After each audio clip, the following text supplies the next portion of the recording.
আসসালামু আলাইকুম, আমি সুমাইয়াস ড্রয়িং ওয়ার্ল্ডে সবাইকে স্বাগত। আজকে আমি তোমাদের সঙ্গে সুন্দর একটি সার্কেল ড্রয়িং শেয়ার করব।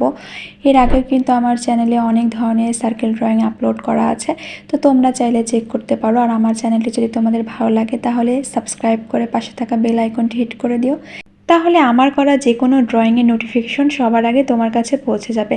যাই হোক, চলে যাচ্ছি মূল ভিডিওতে। এর জন্য প্রথমে আমি একটি সার্কেল আইকনের সাহায্যে সার্কেল করে নিয়েছি। এরপর একটা স্কেলের সাহায্যে সমান সমান করে 3টা দাগ করে নিয়েছি কিছুটা ডিস্টেন্স রেখে। তোমরা এই কাজটা স্কেলের সাহায্যে করতে পারো, আবার স্কেল ছাড়াও করতে পারো, তবে বিগিনার্সদের জন্য স্কেল দিয়ে করলে আসলে দাগটা অনেকটা স্ট্রেট হয়, সেজন্য আমি স্কেল ব্যবহার করে দেখিয়েছি। এরপর আমি 2টা দাগই এভাবে জয়েন্ট করে দিয়েছি। আর দাগের যে জয়েন্ট পার্ট সেখান থেকে আমি উপরের দিকে এভাবে একটু অর্ধবৃত্ত শেপ করে এঁকে নিচ্ছি। তো তোমরা এই কাজটা এভাবে করবে, আশা করছি এতটুকু তোমরা করতে পারবে। আসলে এখানে বলে বোঝানোর মতো কিছুই নেই। তোমরা যদি এই ভিডিওটিকে একবার না টেনে সম্পূর্ণ ভিডিওটা মনোযোগ সহকারে দেখো, তাহলে তোমরা কিন্তু প্রথমবারে বুঝে ফেলতে পারবা যে এই ড্রয়িংটা আসলে আমি কিভাবে করছি আর কোন পার্ট থেকে কোন পার্টে যাচ্ছি। তারপর আবার আমি স্কেলটাকে নিয়ে যেই প্রথমে 2টা দাগ করে নিয়েছিলাম, তার নিচের দাগটির থেকে একটু নিচে আমি বরাবর একটা দাগ করে নিচ্ছি। তো আমি প্রথমে দাগটা টেনে নিয়ে পরে সেটাকে আবার রিপিট করব, তাহলে এই দাগটা আরও ডার্ক হয়ে যাবে। যাই হোক, তারপর আমি একটা 1 টাকার কয়েন নিয়ে নিয়েছি। তো তোমরা এখানে এমনিতে করে নিতে পারো, তবে যারা ছোট বাচ্চা তারা এই বৃত্ত শেপটা দিতে পারে না, তাদের জন্যই কিন্তু আমি কয়েনটা ব্যবহার করেছি। আর এটা দিয়ে খুব সুন্দর করে আমি সূর্যের যে আইকন সেটা করে নিব। এরপর আমি এর মাঝে একদম মাঝ বরাবর একটু লম্বাটে দাগ করে নিয়েছি। এটা দিয়ে আমি নৌকা এঁকে নেব। এর জন্য প্রথমে 2 পাশ থেকে এরকম বাঁকা করে করে নিয়ে তার পাশে আবার এভাবে আমি জয়েন্ট করে দিচ্ছি। তো তোমরা দেখে বুঝতে পারছো যে আমি কাজটা আসলে কিভাবে করছি। তারপর নিচের দিকে আমি একটু অর্ধবৃত্ত, অর্থাৎ একটা চাঁদ অর্ধেক হলে যেরকম লাগে সেটাই করার চেষ্টা করেছি। এইভাবে কিন্তু খুব সহজেই একটি পালতোলা যে নৌকা থাকে সেটার শেপ দেওয়া যায়। আর এটা করা যতটা সহজ, দেখতেও কিন্তু ঠিক ততটাই সুন্দর। তোমরা যদি একবার করো তাহলে বুঝতে পারবা আসলে এই ড্রয়িংটা কতটা সহজ।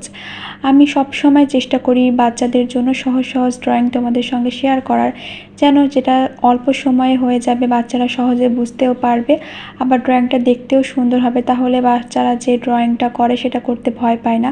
তো তোমাদের যাদের বাচ্চা আছে অবশ্যই ট্রাই করবে এরকম সহজ সহজ ড্রয়িং দিয়ে তাদেরকে ড্রয়িং শেখানোর, তাহলে তারা অনেক মজা করে ও অল্প সময়ের ভিতরেই কিন্তু এই ড্রয়িংগুলোকে নিজের আয়ত্তে করে নিতে পারবে। আর যদি প্রথমে অনেক টাফ ড্রয়িং দাও তারা কিন্তু অনেক ভয় পেয়ে যাবে। এরপর আমি রোল পেন্সিলটাকে একটু বাঁকা করে যেই সূর্যের এক পাশ আছে সেখানে কিন্তু আমি একটু শ্যাডোই ভাব করে নিয়েছি। আমি এক পাশে একটু বেশি শ্যাডোই ভাব করেছি, আর অপর পাশে আমি একটু তুলনামূলকভাবে কম শ্যাডোই ভাব করার চেষ্টা করেছি। এরপর আমি যেই সার্কেল করে নিয়েছিলাম সে এক প্রান্ত থেকে অপর প্রান্ত এভাবে আকাশের একটা শেপ দেওয়ার জন্য কিছুটা ছোট বৃত্ত কিছুটা বড় বৃত্ত করে এভাবে করে নিয়েছি। তারপর আমি এম শেপের সাহায্যে কিছু পাখি আঁকিয়ে নিচ্ছি। আর এইভাবে কিন্তু পাখি আঁকাটা খুবই সহজ, তোমরা অবশ্যই এইভাবে পাখি আঁকা ট্রাই করবা, তাহলে কোনো ঝামেলা ছাড়াই কিন্তু সুন্দর সুন্দর ছোট্ট ছোট্ট উড়ন্ত পাখি করে নেওয়া যায়। এছাড়া ভি শেপেরও পাখি করা যায়, তবে আমার কাছে এখানে মনে হচ্ছিল যে এম শেপের পাখিটা করলে বেশি সুন্দর লাগবে, তাই আমি এটাই করেছি। তো তোমাদের পছন্দ মতো তোমরা যে কোনো ধরনের পাখি অ্যাড করতে পারো। এরপর আমি নিচে আরেকটু দাগ করে নিচ্ছি, এখানে আমি ডাবল দাগ করে নিব। প্রথম দাগটা করার পরে কিছুটা নিচে আমি আর একটা দাগ করে নিয়েছি।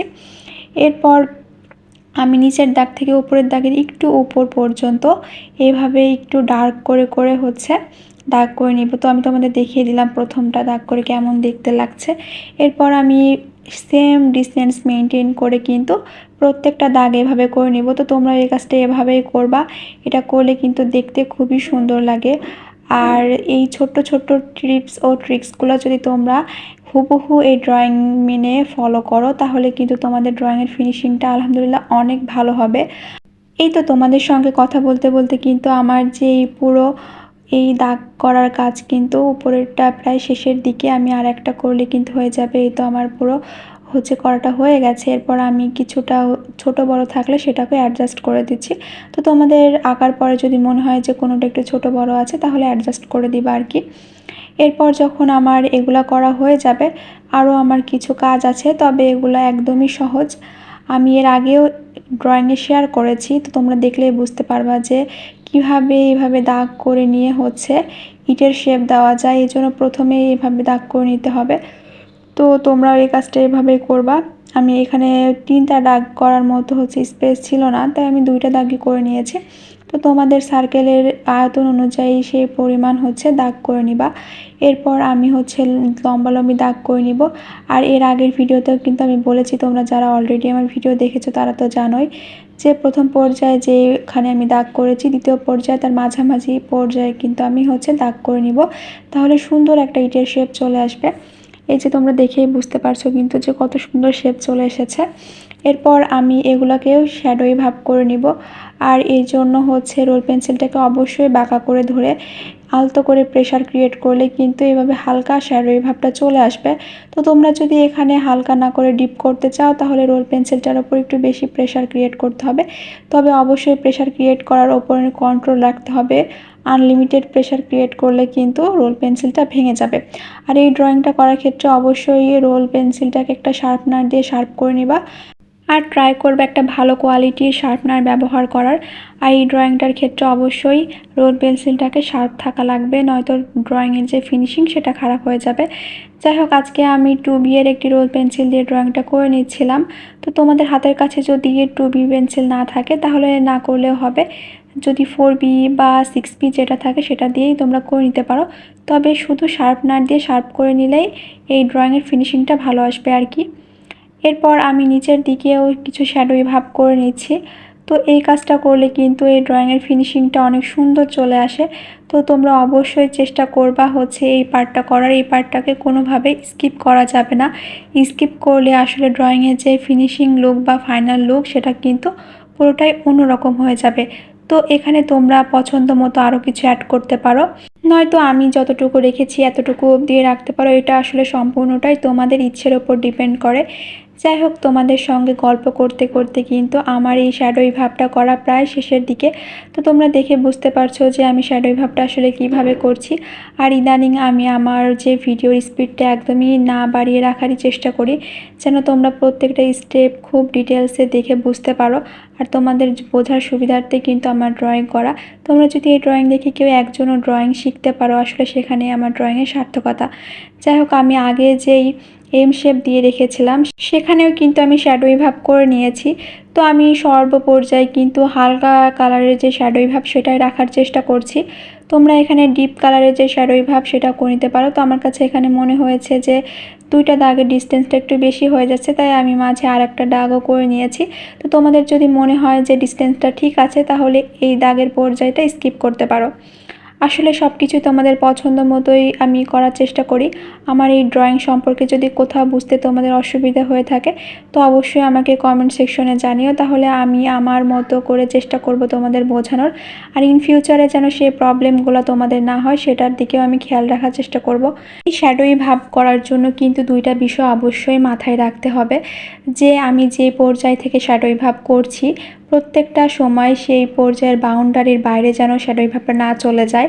আর সেকেন্ডলি আমি সর্বপর্যায়ে কিন্তু একই রকম প্রেশার ক্রিয়েট করব, তাহলে সব জায়গায় কিন্তু দেখতে বেশি সুন্দর লাগবে।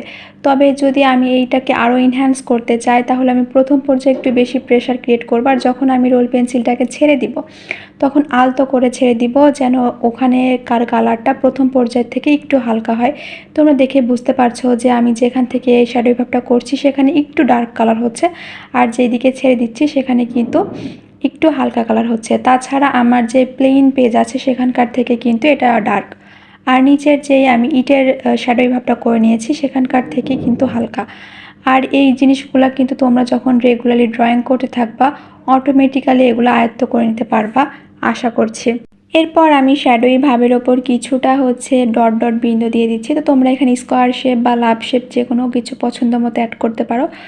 তো আমার কাছে মনে হয়েছে এভাবে ডট ডট দিলে দেখতে বেশি সুন্দর লাগবে, তাই আমি সেই অনুযায়ী আমার পছন্দ মতো এভাবে ডট ডট দিয়ে দিয়েছি। তো আর এই তো ডট ডট দেওয়াও প্রায় শেষের পর্যায়ে। এরপর আমি যেই নৌকার আইকনটা করে রেখেছিলাম সেখানে কিছুটা শ্যাডোই ভাব করলে কিন্তু আমার ড্রয়িংয়ের যে কাজ সেটা প্রায় হয়ে যাবে। এজন্য হচ্ছে আমি এই তো এইভাবে শ্যাডোই ভাবটা করে নিচ্ছিলাম। আর এইভাবে আমার শ্যাডোই ভাবটা করার ক্ষেত্রে দেখতে পাচ্ছ যে আমি কিভাবে শ্যাডো ভাবের কাজটা করছি। এখানে কিন্তু আমি পুরোটাই ফ্ল্যাট করে ধরিনি, ফ্ল্যাট করার একটু মাঝামাঝি পর্যায়ে রেখেছি। তো তোমরাও এই কাজটা ঠিক এইভাবেই করে নিবা। আর আজকের ভিডিওটা এই অবধি ছিল। ইনশাল্লাহ দেখা হবে নেক্সট কোনো এক ভিডিওতে। তো ততক্ষণ অবধি তোমরা ভালো থেকো, সুস্থ থেকো আর আমার জন্য দোয়া করো। আর আজকের ভিডিওটা যদি তোমাদের ভালো লাগে তবে লাইক, কমেন্ট, শেয়ার করে পাশেই থেকো।